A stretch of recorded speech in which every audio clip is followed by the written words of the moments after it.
Ola a todos e todas, bienvenidos a Cosplay Presta. Hoy voy a falaros dunha das miñas mellores experiencias en Xapón, que foi a experiencia de poder vestirme de Maiko. En Xapón, como unha das actividades turísticas máis extendidas pelas cidades principales, hai unha serie de estudios repartidos nos que podes vestirte de Maiko, de geisha ou de oira. Lo primero de todo é facer unha pequeña diferenciación en que lle uno e que lle outro. Un poco por culpa de la película de Memorias de una geisha, está un poco confundido el hecho de que las geishas sean prostitutas de lujo.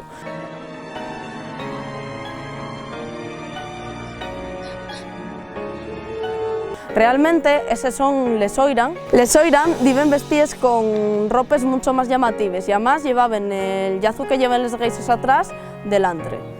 Además, también tenían un tipo de maquillaje diferente y los rayines que llevan las geishas en la espalda, ellas llevaban 3 en vez de 2.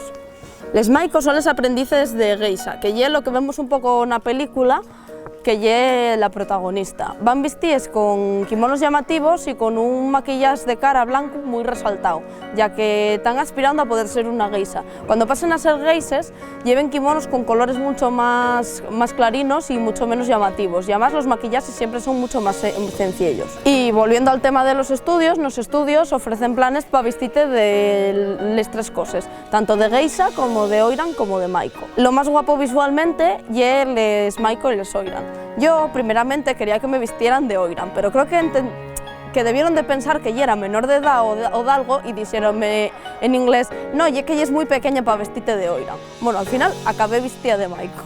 Lo que esta experiencia cuesta unos 80 €, pero realmente hay un precio bastante bajo para todo lo que incluye.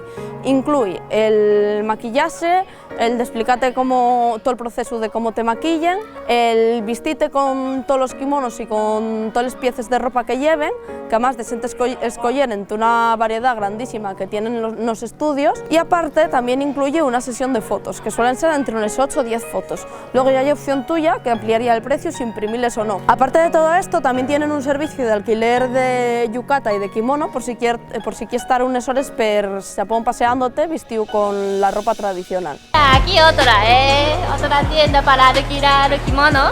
Esta es muy famosa. Desde hace unos años se están poniendo cada vez más negocios. No sé qué vos parece a vosotros esto, pero yo la verdad que si de algún día vais a Japón, es algo que vos recomiendo 100%, porque hay una experiencia que no vais a poder vivir en ningún otro lado. Vémonos en el siguiente programa.